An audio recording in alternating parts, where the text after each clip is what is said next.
so now in this next video of stuff that my masters did to kind of develop themselves, I'm just going to show some things that Grandmaster Karen used to do with me to help me. So one of the big things, like I said, was in the beginning of this bar, Anthony, is getting me to stop moving all over the place and moving for the sake of moving. So a big part of that, though, is also controlling your equilibrium. So I'll try to explain this as best I can and not confuse people, including myself. And that is, this idea that we call looseness is not really just looseness. Probably not the best word because it means different things to different people. But what it really is subtle muscle control. So as I'm pushing against Anthony's body in the most subtle manner, what allows him to do that is, number one, through his sensitivity, he can feel what I'm doing. Number two, because he's on balance, that enables him to make these changes in his body without losing control over his body, because he's now controlling his equilibrium. So he's not sitting there with his legs, so rooted to the ground that he can't move. He's actually changing and shifting his center of gravity ever so slightly to accommodate the movement he wants in his body. So one of the things, thank you very much, my friend. So one of the things that Tim did with me was he got me into the habit of working on my balance and really getting me balanced. So one of the things he did was kind of one of our favorite exercises was doing the ninja walk. And the reason the ninja walk is indispensable is because it teaches you how to lift your feet off the ground without your body moving all over the place. Obviously your body's making adjustments, but also teaching you how to control your legs. So watch, as I start off with the ninja walk, I kind of put all my weight on the forward leg here. It's going to be my left leg to make it look easier for the camera. But my center of gravity, I'm actually putting directly over the center of that foot. Then I'm pointing the toe of the rear leg straight in the air, but there's always a slight bend in the knee. I'm kind of exaggerating a little more so you can see that. My leg is not completely straight. So if you're doing that, you're doing it wrong. I'm just telling you.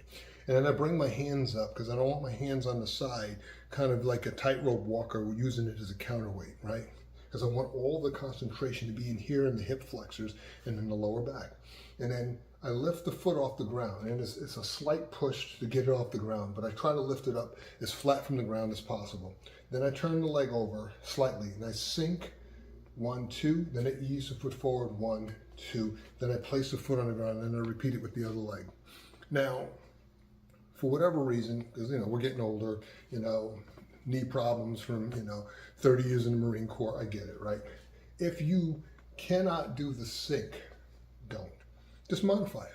Some people I've had who've had problems with their hips, problems with their knees, or they didn't have a lot of balance and they were trying to build up to it. I would just have them either lift the foot up, lightly touch with the heel and then place it on the ground, lift the foot up, lightly touch, and then place the foot on the ground and transition like that. Or in some cases, I would just have them placing all their center of gravity over one leg, lift the foot up, put it down. Lift the foot up, put it down. Switch legs. Lift the foot up, put it down. Lift the foot up, put it down. Trying to control unnecessary movement in the body. And that's just something you can practice on your own. The other one he taught me was the vacuum walk. And very similar to the ninja walk, but the idea is again, starting off relatively in the same position, but as I lift the foot up, bringing it next to the other leg, and then keeping the foot as flat to the ground as possible, circling the leg, really concentrating in here on the hip flexors, but also learning how to control the placement of my foot. And then I ease the foot forward, switch, lift the foot up, sink just slightly, and then do the same thing and repeat. And you only do it enough times to where you can feel yourself working. I always recommend people when you start off that stuff to start off easy. Don't get crazy. Don't do it for like 10 hours because you're going to end up injuring your knees or your hips. The purpose is to build yourself up, not break yourself up. But if you get good enough where you can do it for 10, 15, 20 minutes, knock yourself out. It all depends on really your physical fitness level. I'm not one of those guys that says only do it for a certain period of time because that's the way it is. What I'm telling you is train in moderation, whatever that is, and build it up, and just use good common sense.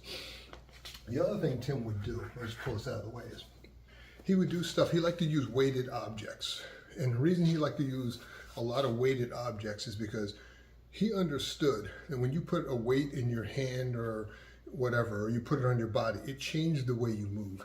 So this is one of the reasons why I like using the medicine balls. You know, he used different things, cinder blocks sometimes with me. And you take it, and then as you do the rolling of the ball, instead of just rolling back and forth, you're actually feeling yourself dig it out and push the ball as you're turning it over. Maybe even getting a little more creative with your torso, really feeling it here in the torso. The other thing is picking the foot up and stepping. Picking the foot up, sinking and stepping, kind of having that descending arc or descending parabola. And all I'm doing is really concentrating on feeling my body control my equilibrium throughout, while having this object in my hand that's kind of throwing my equilibrium off to force me to control my body. The other one he would have me do is, so I'm going to use the medicine ball, pushing the ball out, pulling the ball back, pushing the ball out, pulling the ball out. As I'm pushing out, the ball obviously wants to keep going, so I have to control it by decelerating. As I pull back, I have to do the same thing. So as I'm pulling it back, I have to now decelerate into that rear leg. Decelerate, decelerate, decelerate. And what it does is it teaches you, while using the weight, because the weight always wants to keep going, and it always wants to keep falling away from you, to control your equilibrium as you're shifting your weight back and forth. Eventually, you get to the point where you can roll and do kind of whatever you want, stepping, doing whatever you want with the ball, with the idea of controlling your equilibrium all throughout. I'm going to get into a few other things in the next video.